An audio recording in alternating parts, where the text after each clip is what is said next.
네, 반갑습니다. 성도 여러분. 네, 11월 넷째 주 수요 저녁 예배 드리도록 하겠습니다. 네, 첫 찬양은 찬송가 93장 예수는 나의 힘이요 함께 찬양하시겠습니다.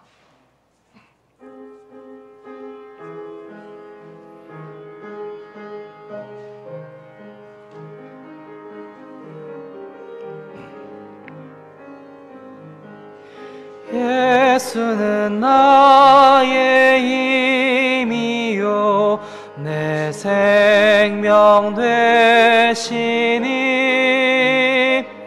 구주 예수 떠나 살면 죄 중에 빠지리 눈물이 앞을 가리고 내 맘에 근심 쌓일 때 위로하고 힘 주시리 주 예수. 예수는 나의 힘이요 내 친구 되시니 그네를 간구하면 풍성히 받으리 햇빛과 비를 주시니 추수할 곡식마도다 귀한 열매 주시는 이 주 예수. 예수는 나의 힘이요 내 기쁨 되시니 그 명령을 준행하여 늘 충성하겠네.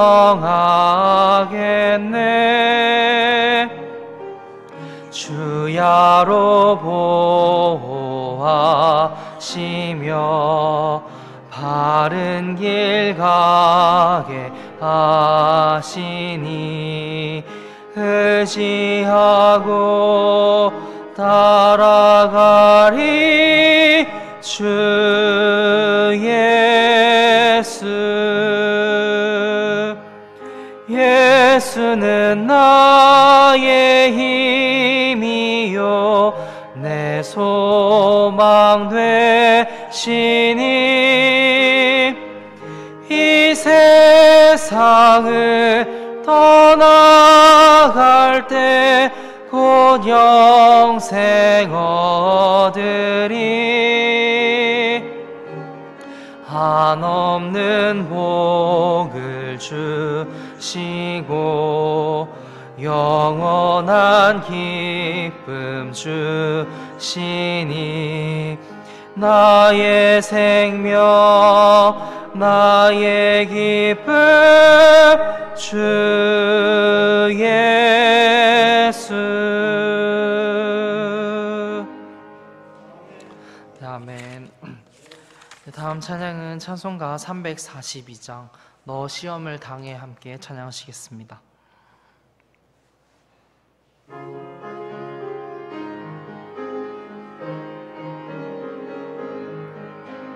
너 시험을 당해 죄 짓지 말고 너 용기를 다해 곧 물리치라.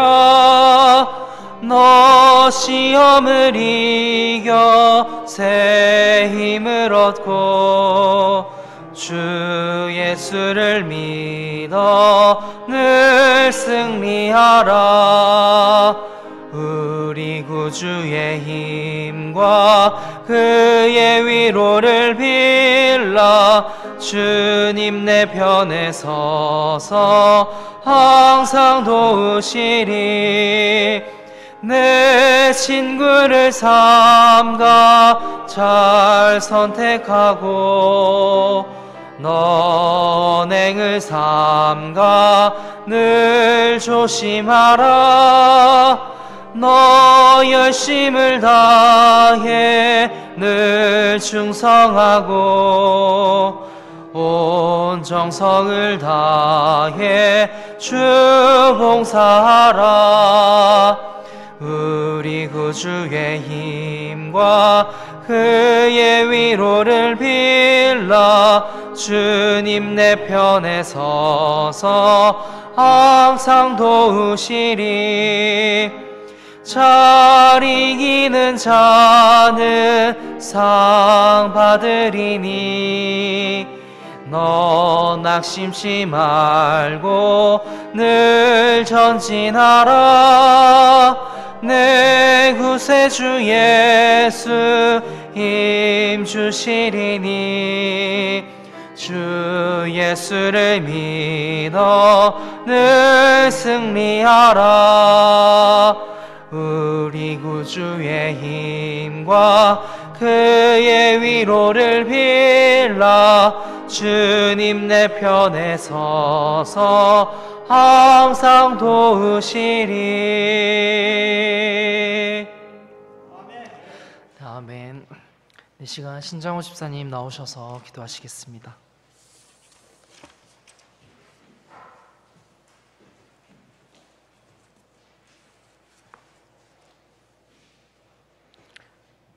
저희들을 구원해 주신 고마우신 하나님 아버지, 이 시간에는 주님의 자녀들이 다 함께 모여서 주님을 찬양하고 각자 있는 처소에서는 영상을 통해서 수요일 저녁 예배를 들을 수 있도록 인도해 주신 아버지 하나님께 먼저 감사를 드립니다. 아버지 하나님, 이 시간 먼저 기도하는 것은 주님의 먼전교회 자녀들 가운데 외지에 있는 가족들과 군 복무 중인 형제와 주님 자녀들은 타지에서 생활할 때에 아무 사고 없이 건강하게 주님을 기쁜 마음으로 찬양하고 항상 예배드리는 삶을 살 수 있도록 아버지께서 지켜주시고 보호해 주시옵소서. 아버지 하나님, 이 시간에는 주님 자녀들의 이 세상 삶에 있어서 꼭 필요한 기도 제목을 놓고 아버지 앞에 간절한 마음으로 기도합니다. 아버지 하나님, 주님의 자녀들 가운데 결혼해야 할 형제자매들은 결혼을 꼭 하도록 주님께서 인도해 주시고, 자녀가 필요한 가정에는 주님이 새 생명을 주셔서 건강한 자녀를 임신했다는 기쁜 소식을 꼭 들려주시옵소서. 아버지 하나님, 주님 자녀들의 가정에 어린 아기가 있는 가정에는 그 어린 아이들이 주님 안에서 건강하게 잘 자랄 수 있도록 주님께서 항상 지켜주시고 보호해 주시옵소서. 아버지 하나님, 장기간의 코로나19 전염병 사태로 사회활동에 제한을 받고 있는 이 시기에 사업을 하는 주님 자녀들과 물질적인 어려움을 겪고 있는 주님 자녀들에게는 각자 필요한 물질을 하나님 아버지께서 풍성하게 채워주시옵소서. 그래서 삶에 궁핍하지 않고 믿지 않는 자들에게는 본이 되는 삶을 살 수 있도록 아버지께서 도와주시옵소서. 아버지 하나님, 직장이 필요한 주님 자녀들에게는 주님을 잘 섬길 수 있는 직장을 주셔서 더욱더 살아가면서 직장 생활을 하면서 주님께 영광 돌리는 삶을 살 수 있도록 주님 잘 섬길 수 있는 직장을 꼭 허락해 주시옵소서. 아버지 하나님, 오늘도 주님께 예배를 드리는 주님 자녀들의 간절한 기도 제목을 하나하나 응답해 주셔서 먼저는 현재 병으로 인하여 고통받고 있는 주님 자녀들과 건강이 나빠진 성도님들은 전능하신 주님 손길로 아픈 곳을 완전히 치료해 주셔서 아프지 않고 건강하게 주님을 잘 섬기며 살아갈 수 있도록 아버지께서 인도해 주시옵소서. 하나님 아버지, 다음 주에 있을 대입 수능 시험을 치는 주님 자녀들은 주님이 평안한 마음을 주셔서 결과는 다 주님께 맡기고 최선을 다하여 시험을 잘 칠 수 있도록 아버지께서 함께 해 주시고 도와 주시옵소서. 아버지 하나님, 이 시간에도 말씀을 전하시는 우리 담임 목사님 이동수 목사님에게 항상 영육간에 강건케 해주시고 성령 충만케 해주셔서 이 시간에도 주님의 말씀을 그대로 잘 전가할 수 있도록 인도해 주시옵소서. 아버지 하나님, 예배 시간에 저희들은 마음문을 활짝 열고 목자가 전가하시는 말씀은 사람의 말이 아닌 성령께서 인도하시는 하나님의 말씀임을 기억하고 온전히 순종함으로써 성령 충만한 삶, 이때까지 지켜주시고 보호해주신 하나님의 사랑과 은혜에 감사한 마음으로 항상 주님을 찬송하면서 살아가는 삶을 살 수 있도록 아버지께서 인도해 주시옵소서. 아버지 하나님, 주님이 세우신 몸된 교회에서 주님의 자녀들이 마땅히 최우선으로 예배 시간에 참석하는 삶이 생활화되도록 주님께서 인도해 주시옵소서. 이 모든 말씀 예수님의 이름으로 기도했습니다. 아멘.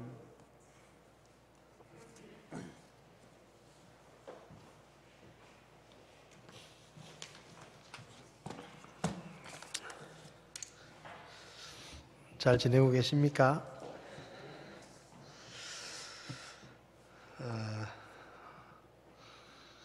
한번 둘러보십시오. 어떤 분이 오셨는지. 요즘은 이 코로나 때문에 이 교회에서 성도들 얼굴 보는 게 얼마나 반갑고 또 즐거운 일인지 모릅니다. 어떤 목사님이 그러시더라고요. 예배 시간에 서로 인사할 때 천사의 얼굴을 뵙는 것 같습니다. 그렇게 하면 분위기가 좋아진다고. 서로 보시면서 천사의 얼굴을 뵙는 것 같습니다. 그렇게 인사 한번 해보십시오.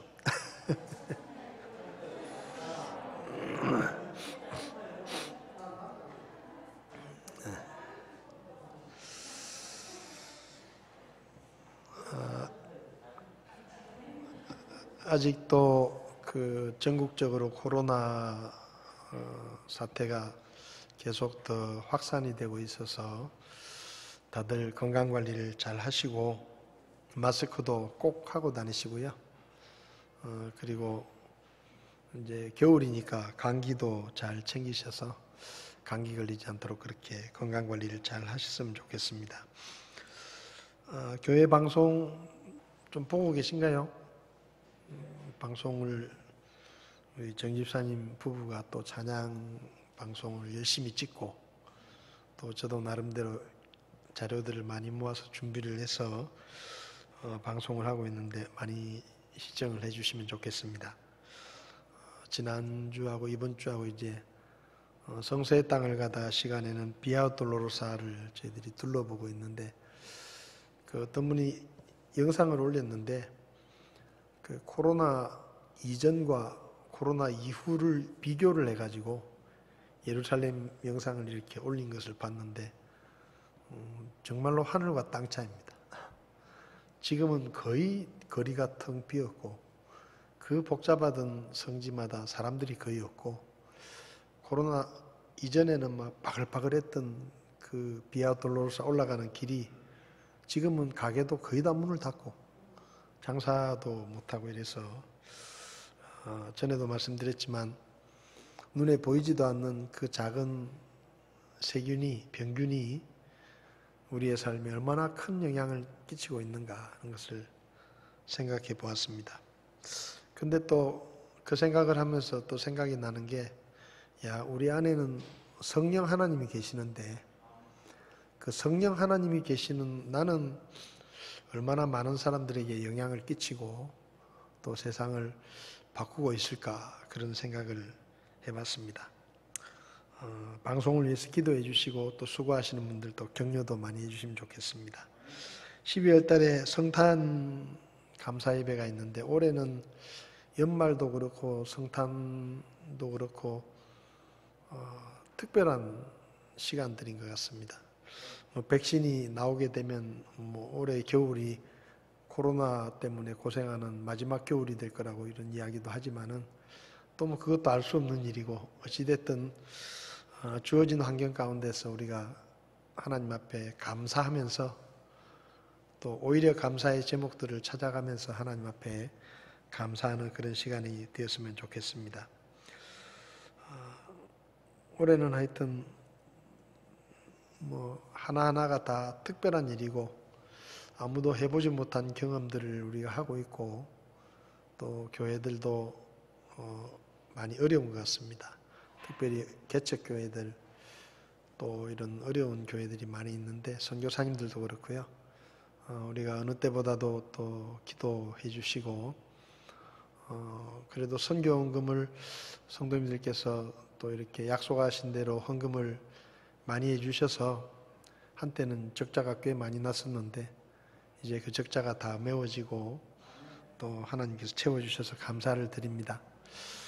쓸 데가 많고 수입도 줄었을 텐데 어쨌든 하나님의 일을 위해서 드린 분들께 감사를 드리고 또 하나님께서 분명히 여러분들의 삶에 더 놀라운 것으로 채워주시리라고 믿습니다.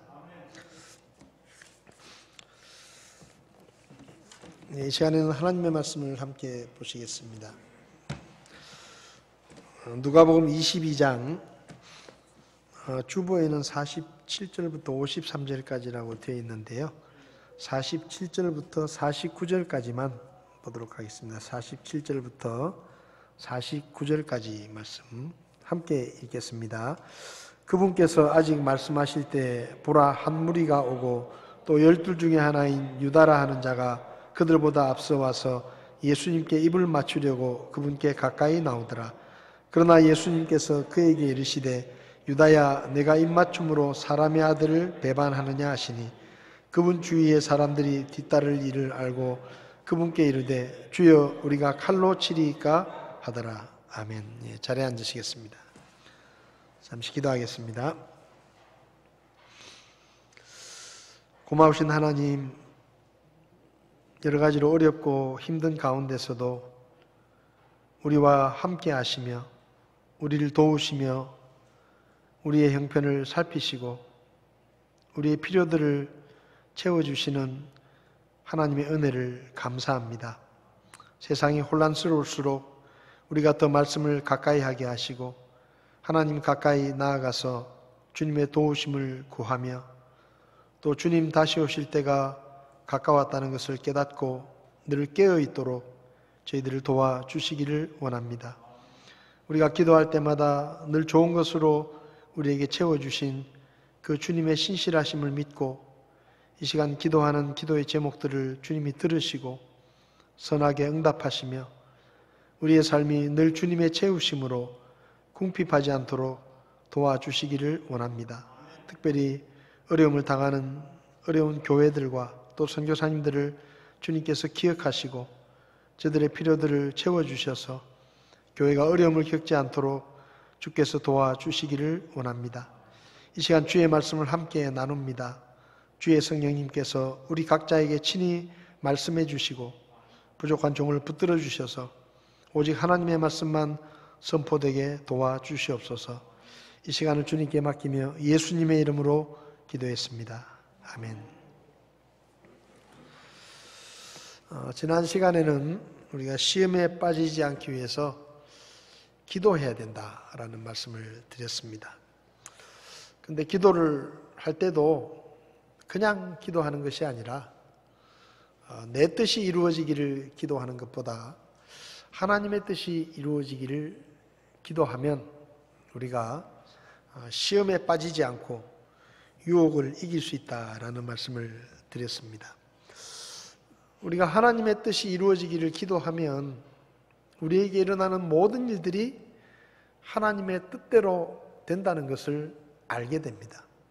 그러면 우리에게 일어나는 모든 일이 하나님이 다 알고 계시고 또 하나님이 허락하신 일이라는 생각을 가지고 있으면 거기에 대해서 불평하거나 원망하기보다는 오히려 하나님 앞에 감사하게 되고 또 어렵고 힘든 일이 있을수록 하나님이 알고 계시니까 야, 하나님이 이 어려움을 또 어떻게 바꾸셔가지고 나를 축복하실까, 또 나에게 더 많은 은혜를 주실까 하는 그런 기대하는 마음도 우리에게 있게 되죠. 그래서 기도할 때 내 뜻대로 이루어지기보다는 하나님의 뜻을 살피고 하나님의 뜻이 내 삶 가운데서 항상 이루어지기를 기도해야 된다라는 말씀을 드렸습니다. 오늘은 이제 이 가룟 유다가 드디어 예수님을 배반하는 장면이 본문에 기록이 되어 있습니다.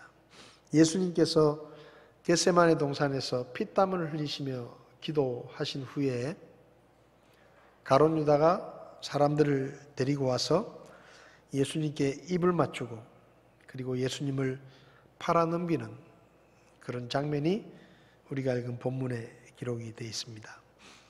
이 유다의 배신을 통해서 우리가 어떤 영적인 교훈을 배울 수 있는지를 좀 살펴보려고 합니다. 사실 유다의 배신은 어떻게 보면 당사자에게는 굉장히 슬프고 안타까운 일이죠. 근데 이 유다의 이야기를 성경에 기록해 놓은 것은 그 유다의 일을 통해서 우리에게 뭔가 영적인 교훈을 가르치시기 위해서 성경에 기록했다라고 저는 믿습니다.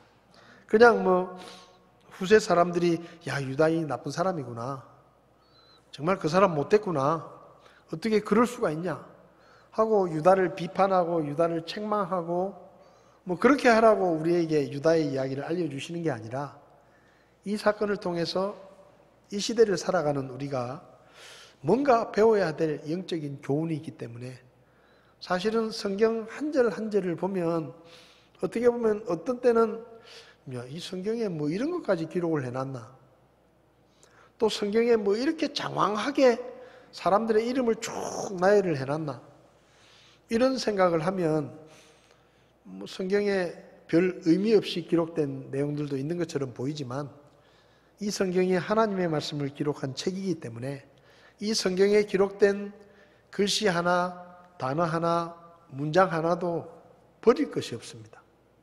우리에게 다 뭔가 교훈을 주는 그런 말씀인데, 이 가룟 유다의 배신을 통해서 우리가 배울 수 있는 교훈은 누구든지 마귀의 도구가 될 수 있다는 것입니다. 누구든지 마귀의 도구가 될 수 있다.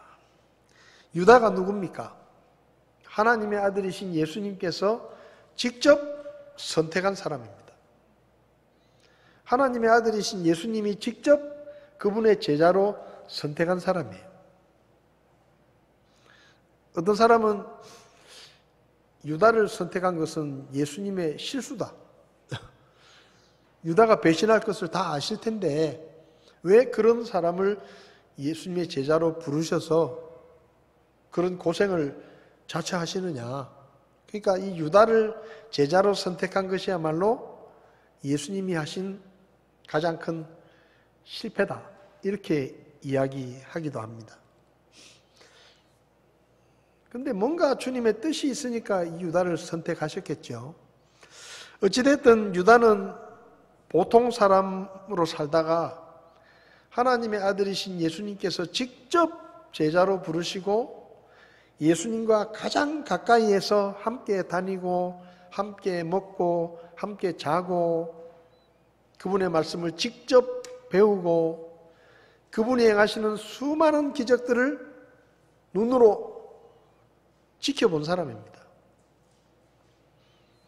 예수님께 직접 말씀을 배웠습니다. 그분의 음성을 직접 들었고 그분이 가르치시는 말씀들을 수도 없이 들었습니다. 예수님의 제자로 선택되어서 예수님 가장 가까이에서 그분을 지켜보고 그리고 예수님으로부터 특별한 신임을 받아가지고 예수님 일행의 돈을 관리하는, 재정 관리를 하는 일을 맡았던 사람입니다. 하나님의 일을 함께하고 때로는 사람들에게 가서 병자를 고치기도 하고 마귀를 내쫓기도 하고 수많은 기적들을 행하기도 했을 것입니다. 모든 사람에게 예수님의 제자로 기억될 수 있었던 그 영광스러운 기회를 얻었던 이 유다라는 사람이 하필이면 예수님을 팔아넘기는 배신자로 우리에게 기억이 되는가 생각을 해보면 참 안타까운 사람이다 라는 생각이 듭니다. 예수님을 팔아넘기고 그리고 스스로 그 죄책감을 이기지 못하고 결국은 목을 메어서 자살을 했던 예수님을 배신한 배반자, 또 그의 최후까지도 결국은 자살을 했던 비극의 주인공으로 우리는 유다를 기억합니다. 그러면 유다가 그 예수님 가장 가까이에서 그분과 함께 먹고 자고 그분과 함께 다니면서 수많은 기적을 눈으로 지켜보았던 그 유다가 왜 예수님을 배반하게 되었을까요? 요한복음 13장 2절을 보면 마귀가 가룟 유다의 마음속에 예수님을 팔아넘길 생각을 넣었다라고 말씀합니다. 저녁 식사가 끝날 무렵에 이제 마귀가 시몬의 아들 가룟 유다의 마음속에 그분을 배반하여 넘겨주려는 생각을 넣었더라. 그러니까 유다가 예수님을 팔아넘긴 이유가 유다의 마음속에 마귀가 예수님을 팔아넘기려는 생각을 넣었다는 생각을. 여러분 재밌지 않습니까? 그 사람의 마음속에 원래 그런 생각이 없었는데 마귀가 예수님을 팔아넘기라는 생각을 넣었고 유다는 그 생각이 마귀로부터 왔다는 것을 알아채지 못하고 그냥 그 생각을 따라 행동한 거예요. 그래서 결국은 마귀에게 쓰임받는, 그래서 예수님을 배반하고 팔아넘기는 그런 사람이 된 것입니다. 그러면 예수님 가장 가까이에 있었던 예수님의 제자였던 유다가 왜 그 마음속에 마귀의 생각이 들어왔을 때에 그게 마귀의 생각이라는 것을 알아채지 못했느냐는 거예요. 여러분, 우리 마음속에 많은 생각들이 들어옵니다. 그죠? 지금도 우리 마음속에 수많은 생각들이 들어와요. 그 생각들 속에는 하나님께로부터 오는 생각들도 있고 때로는 마귀로부터 오는 생각들이 우리 마음속에 들어올 수도 있습니다. 구원받았다고 해가지고 우리가 무슨 성인군자가 되는 것도 아니고 우리의 마음이 정말 백지처럼 깨끗해져서 밖에서 들어오는 나쁜 생각들을 다 그냥 걸러내는, 그렇게 변하는 게 아니에요. 우리 마음속에는 수많은 생각들이 들어옵니다. 세상적인 생각들, 또 하나님께로부터 오는 생각들, 아니면 어떤 사람으로부터 오는 생각들, 이런 수많은 생각들이 우리 속에 들어오는데 문제는 우리가 그 생각들을 잘 분별해야 된다는 거예요. 이게 하나님께로부터 온 생각인지 아니면 마귀로부터 온 생각인지 이것을 분별하지 못하면 결국은 우리도 유다처럼 마귀의 생각을 따라 살게 되는 그런 안타까운 일이 우리에게도 일어날 수 있다는 겁니다. 마귀가 유다의 마음속에 예수님을 팔아넘기려는 생각을 넣었던 때가 언제인지가 굉장히 중요합니다. 요한복음 13장 2절은 예수님께서 제자들과 마가의 다락방에서 마지막 만찬을 나누실 때 그 식사가 끝날 무렵에 마귀가 가룟 유다에게 예수님을 팔아넘기려는 생각을 넣었다라고 요한복음 13장 2절에 기록이 되어 있는데, 사실은 마귀가 유다의 마음속에 예수님을 팔아넘길 생각을 넣은 것은 훨씬 더 전입니다. 마태복음 26장을 보면 유월절 식사가 시작되기도 전에 이미 마귀가 유다의 마음속에 예수님을 팔아넘길 생각을 넣었다는 것을 우리가 알 수 있습니다. 마태복음 26장 14절에서 16절을 보면은요, 그때 12 중에 하나인 가룟 유다라는 자가 수 제사장들에게 가서 그들에게 이르되 내가 그를 너희에게 넘겨주면 너희가 무엇을 내게 주려느냐 하니 그들이 은 30개로 그와 언약을 맺거늘 그가 그때부터 그분을 배반하여 넘겨줄 기회를 찾더라. 그러니까 6월절 식사를 하기 전에 이미 마귀의 생각이 유다 마음속에 들어갔고 유다는 그 생각에 사로잡혀서 그 생각을 따라서 제사장들을 찾아갔고 대제사장들에게 찾아가서 내가 예수님 제자인데 내가 당신들이 원하는 대로 예수님을 넘겨줄 테니까 나한테 그럼 무슨 보상을 해주겠냐? 라고 먼저 물었어요.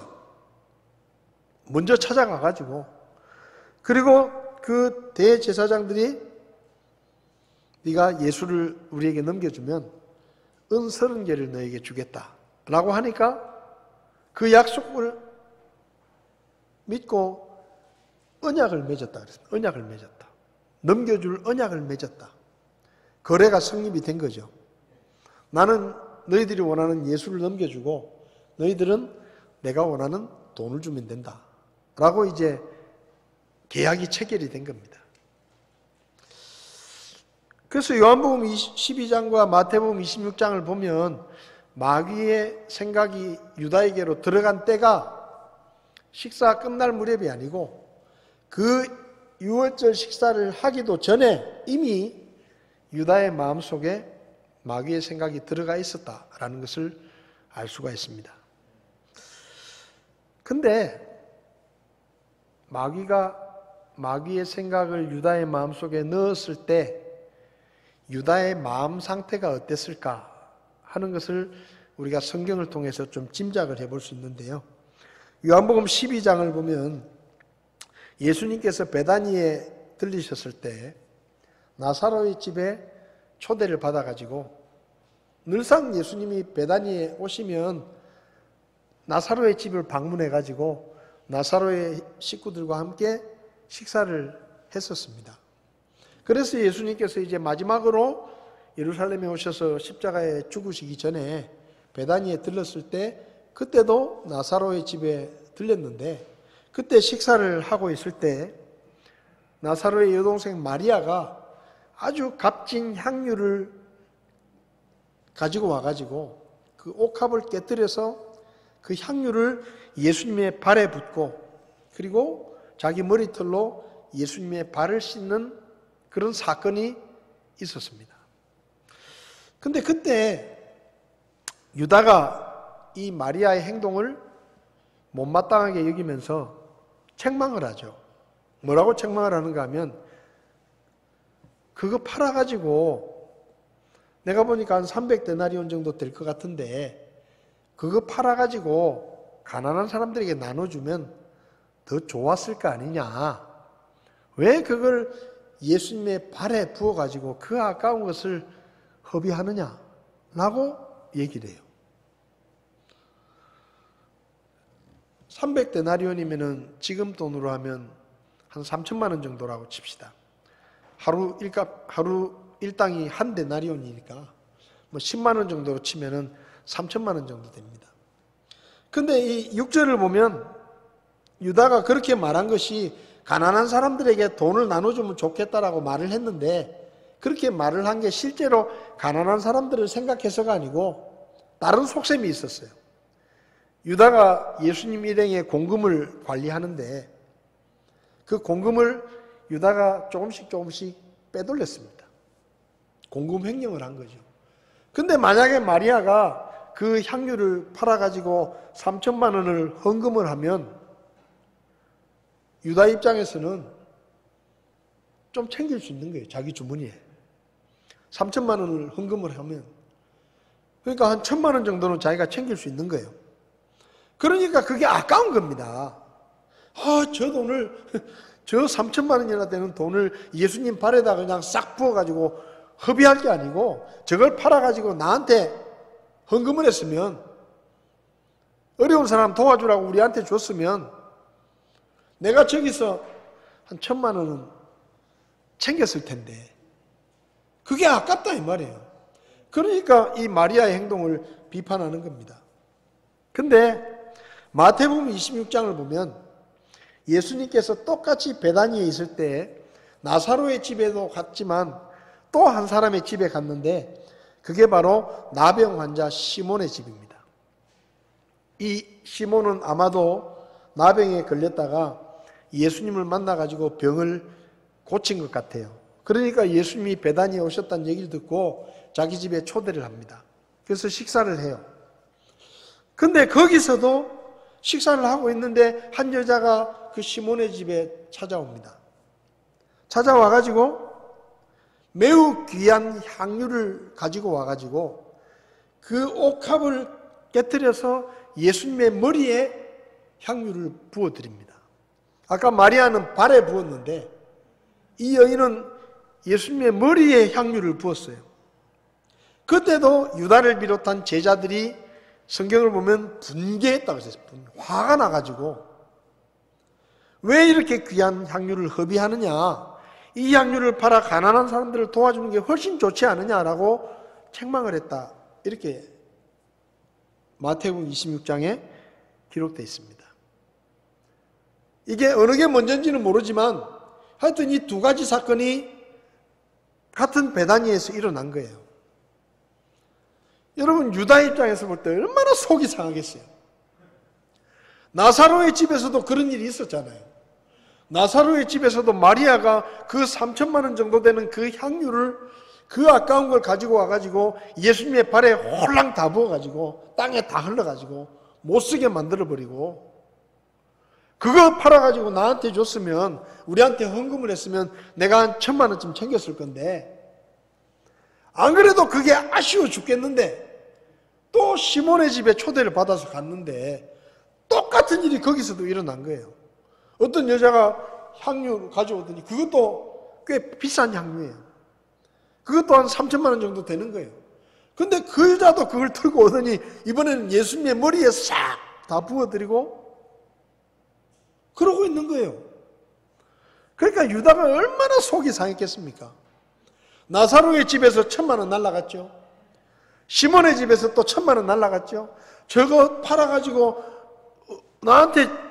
우리한테 헌금을 했으면 내가 한 2,000만 원 정도는 아주 가볍게 내 주머니에 챙겼을 건데, 저는 뭐 여자들이 말이야 쓸데없이 예수님의 발에 부어드리고 머리에 부어드리고 뭐 하는 짓이냐 말이야. 저게 너무 속이 상하는 거예요.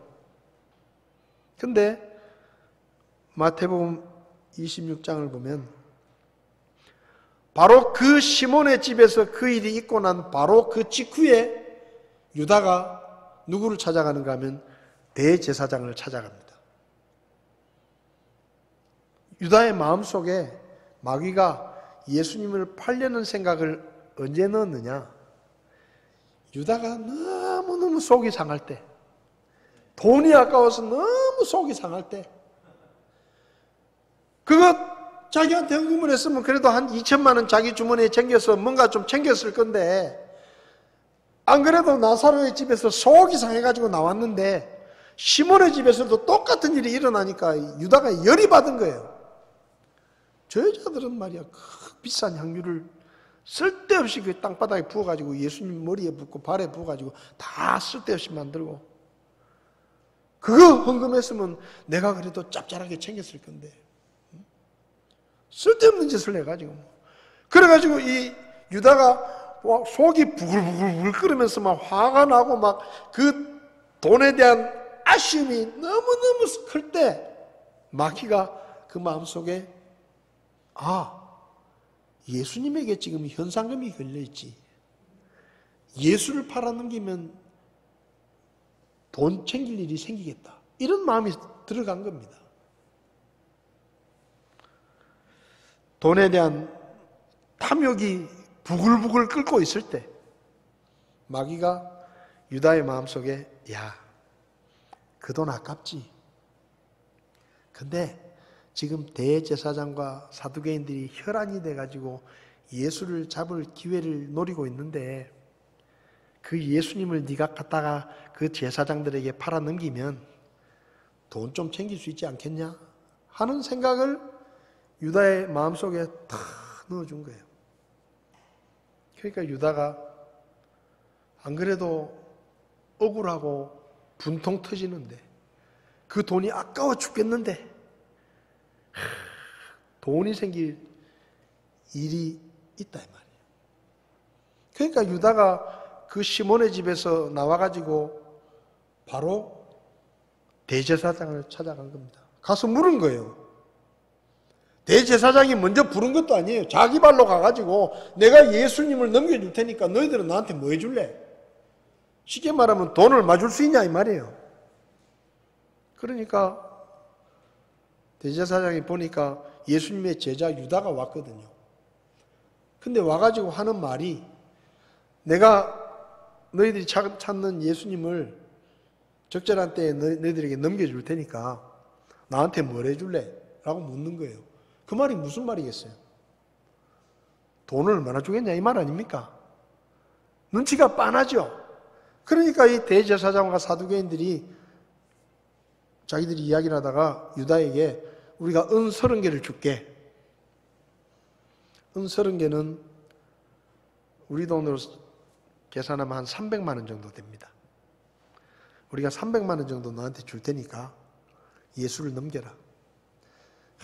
유다가요, 나사로의 집에서 1000만 원 날라갔죠. 시몬의 집에서 1000만 원 날라갔죠. 그 2000만 원 얼마나 아깝겠어요. 그 내 주머니 들어오는 건데, 그거 한몫 챙길 수 있는데, 근데 그게 다 순식간에 물거품이 돼버린 거예요. 그래가지고 억울하고 분통이 터져가지고 대제사장을 찾아갔는데 300만 원 준다는 거예요. 귀가 솔깃했겠죠. 그래서 덥석 계약을 맺은 겁니다. 여러분, 유다가 왜 예수님을 배반했느냐? 돈에 대한 탐욕을 버리지 못했기 때문입니다. 그래서 마귀가 그의 마음에 예수님을 팔아넘길 생각을 정확한 때에 갖다가 넣으니까 유다가 그게 마귀에게서 온 생각이라는 것을 알아채지도 못하고 돈에 눈이 멀어가지고 자기의 스승을 팔아넘긴 거예요. 유다가 처음부터 예수님을 팔아넘길 생각을 했다라고 생각하지 않습니다. 그런 생각은 안 했겠죠. 근데 돈에 대한 탐욕 때문에 나사로의 집에서 실망하고 시몬의 집에서 속상해하고 하늘로 날아간 돈 2000만 원을 생각하면서 억울한 그때에 마귀가 유다의 마음속에 예수님을 팔아넘기면 네가 돈을 챙길 수 있다. 그 생각을 넣은 거예요. 그러니까 덥석 그 생각을 물어버린 겁니다. 그리고 대제사장을 찾아간 거예요.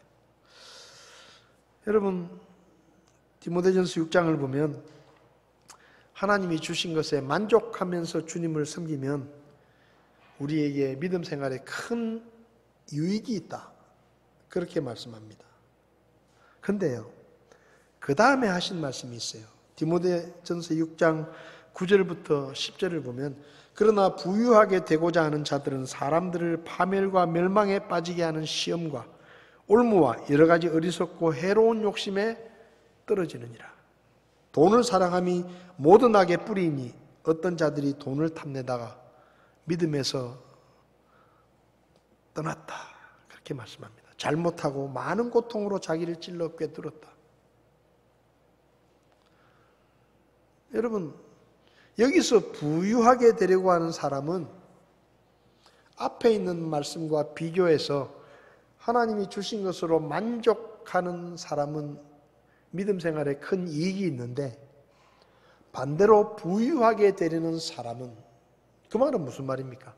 하나님이 주신 것으로 만족하지 못하고 하나님이 주신 것보다 더 많은 것을 가지려는 욕심을 가진 사람, 돈의 탐욕을 가진 사람은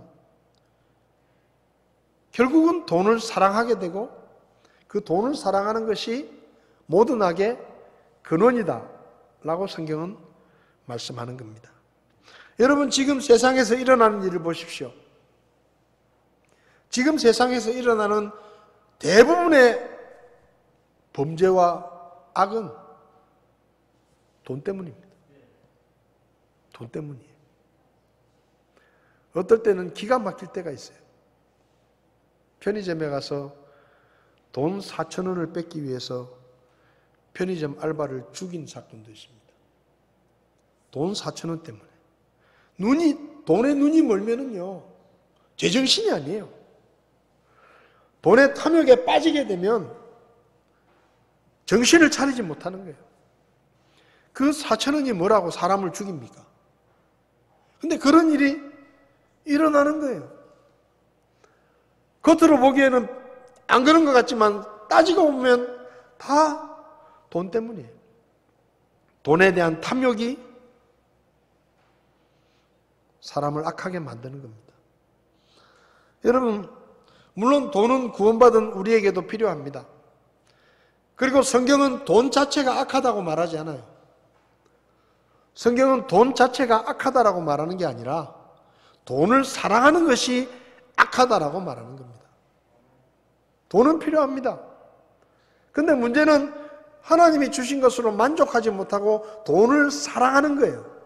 더 많은 돈을 가지려고 하는 탐욕이 우리를 시험에 빠지게 하고 악에 빠지게 하는 것입니다. 제가 인터넷에서 본 이야기를 하나 읽어드릴게요. 그냥 읽어드릴게요. 한 신사가 시골 지역을 지나가다가 좀 출출해졌다. 그런데 마침 저 앞에 빵을 파는 장사꾼이 보였다. 그래서 그는 자동차를 세우고 빵을 파는 사람에게 빵을 샀다. 빵을 파는 사람은 자신의 광주리에 남은 몇 개의 빵을 남자에게 건네주었다. 길에서 맛있게 빵을 먹는 신사. 이 신사를 바라보는 빵장수. 잠시 후 빵장수는 이 신사에게 행선지를 묻고 자기의 집과 같은 방향이라는 것을 확인한 후에 자기의 집 부근까지 좀 태워다 줄 수 있느냐고 부탁을 했다. 이 마음씨 좋은 신사는 맛있는 빵을 자기에게 팔아준 빵장수가 고마워서 태워주겠다고 말하고 나머지 빵을 맛있게 먹는다.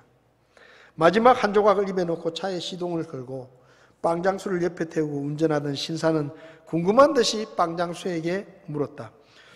그런데 이렇게 이런 시간에 집에 돌아가면 오후에는 뭘 합니까? 좀 일찍 집에 들어가는 거죠. 예, 오후에는 낮잠도 좀 자고 아이들하고 좀 놀아주기도 하고 늦지막한 오후에는 숯불을 피워서 저녁에 먹을 고기도 굽고 그렇게 합니다. 그리고 저녁 식사 후에는 가족들과 노래도 부르고 친구들과 음료수도 한잔하면서 한가하게 지냅니다. 아니, 나이도 많지 않은 젊은 사람이 이렇게 일찍 집에 가서 그렇게 쉬면 되겠소? 빵도 맛있고 아주 잘 팔리는 것 같은데 지금 내가 시키는 대로 하라고. 집에 가면 빵을 더 만들어라.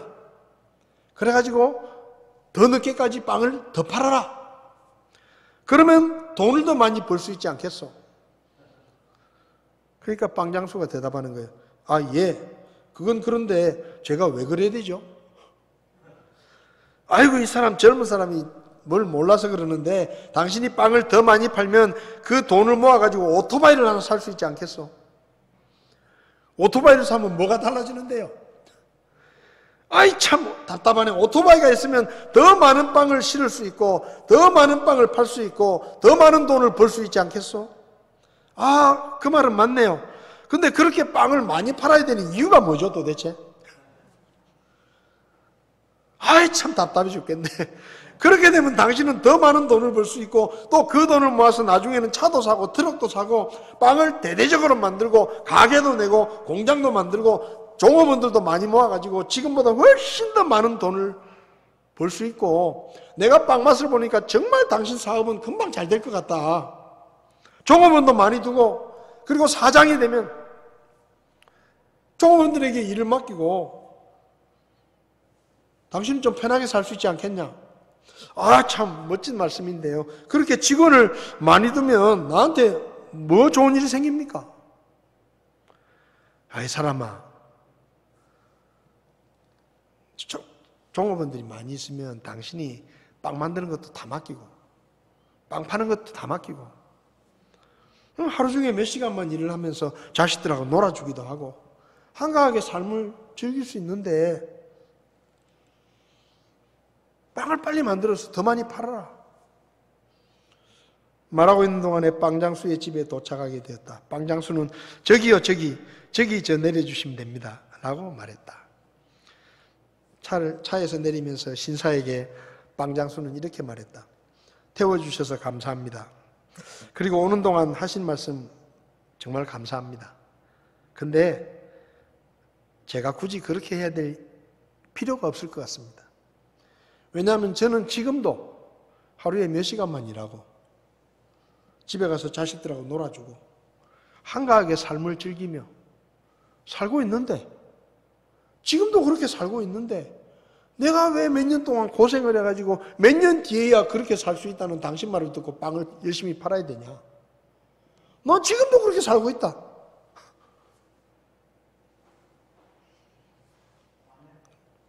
여러분, 이 신사의 말은 그럴듯하죠. 이렇게 일찍 집에 가서 뭐하냐? 애들하고 놀아주기도 하고 저녁에는 고기도 구워 먹고 그리고 친구들 불러서 같이 놀기도 하고 이렇게 시간을 보냅니다.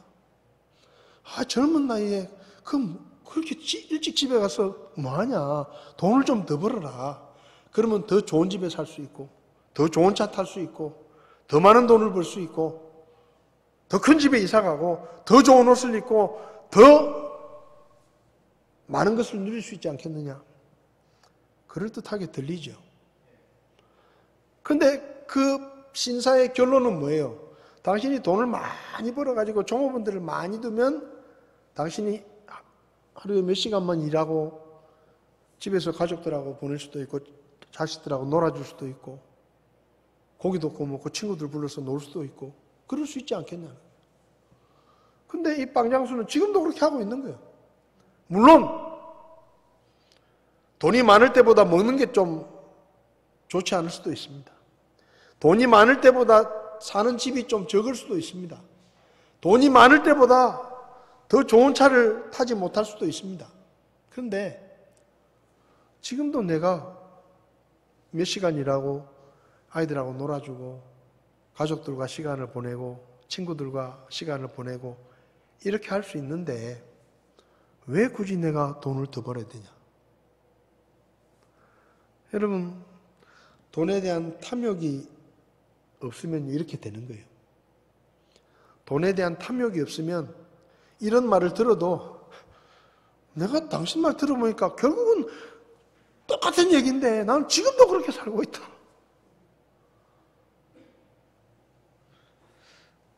여러분, 우리가 돈에 대한 탐욕만 내려놓아도 참 많은 것들이 보입니다. 시간이 많이 생깁니다. 우리가 누릴 수 있는 많은 것들이 보입니다. 돈에 대한 탐욕만 버려도 사도 바울처럼 내가 가난할 때도 만족하고 내가 부유할 때도 만족했다. 그리스도 안에서 내가 자족하는 비결을 배웠다. 여러분, 내일 아침에 쌀이 혹시 없는 분이 계십니까? 내일 아침 먹을 게 없는 분이 계세요? 한 달 뒤에 먹을 거 말고 내일 먹을 거 없는 분 계십니까? 진짜 내가 돈이 하나도 없어서 내일 아침에 굶게 생겼다. 그런 분 계세요? 여러분 중에 그런 분 계십니까? 사실 우리에게 돈에 대한 탐욕은 계속해서 우리에게 더 많은 돈을 가지라고 말합니다. 가룟 유다도 그 2천만 원 못 챙기면 가룟 유다가 불행합니까? 예수님 곁에서 그분과 함께 시간을 보내고 그분과 함께 다니면서 얼마든지 영광스러운 제자로 기억될 수 있는데 그 돈에 대한 탐욕이 결국은 유다를 실패로 내몬 겁니다. 여러분, 저와 여러분들이 마귀가 우리에게 악한 생각을 넣을 때 왜 그것이 마귀로부터 오는 생각이라는 것을 분별하지 못하느냐? 우리의 욕심 때문에. 욕심에 눈이 멀면 그것이 마귀로부터 온 것이라는 것을 깨닫지 못하는 거예요. 그리고 그 생각을 따라가게 돼요. 예수 믿고 구원받은 우리도 결코 돈에 대한 탐욕에서 자유롭지 못합니다. 돈에 대한 욕심은 가난한 사람에게만 있는 게 아닙니다. 어마어마한 돈을 가진 사람에게도 더 많은 돈을 갖고자 하는 탐욕이 있습니다. 그래서 만족이 없는 거예요. 마귀는 사람을 가리지 않습니다.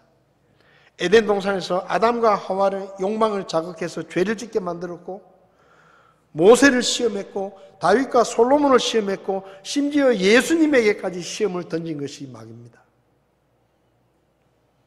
우리가 깨어있지 않으면, 우리가 돈에 대한 탐욕을 내려놓지 않으면 우리도 유다처럼 우리 안에 마귀의 생각이 들어올 때 그것이 마귀의 생각이라는 것을 깨닫지 못하고 실패하고 죄를 지을 수가 있습니다.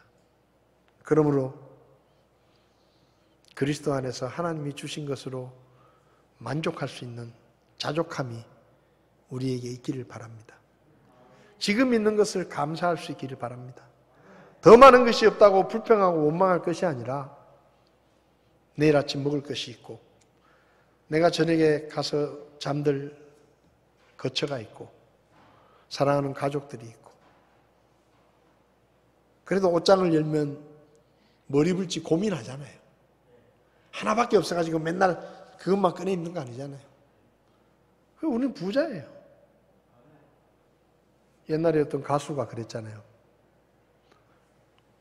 빈몸으로 태어나서 옷 한 벌은 건졌잖아요. 아니, 세상 가수들도 그렇게 노래하는데 왜 우리는 그렇게 노래 못합니까?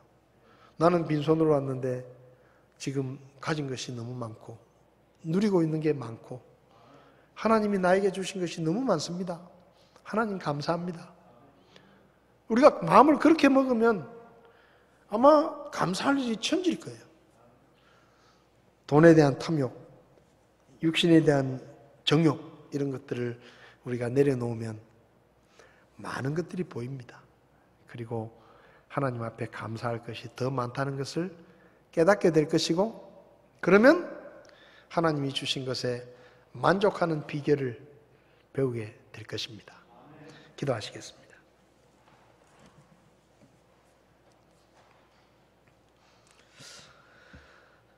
하나님 아버지, 유다는 예수님의 제자가 되고 예수님과 가장 가까이에서 함께 지내며 먹고 자고 수많은 기적들을 경험했지만 정작 돈에 대한 탐욕을 버리지 못해서 예수님을 팔아넘기는 마귀의 생각에 사로잡혀 예수님을 배신한 제자가 되고 말았습니다. 주님, 이 시대를 살아가는 저희들이 유다의 실패를 바라보며 우리 안에 있는 물질에 대한 탐욕을 버리게 하시고 육신의 정욕에 대한 욕망을 버리게 하시고 주님께서 우리에게 주신 것들을 세어보며 우리에게 주신 것들로 만족하며 감사하며 기쁨으로 주님을 섬길 수 있도록 도와주시기를 원합니다.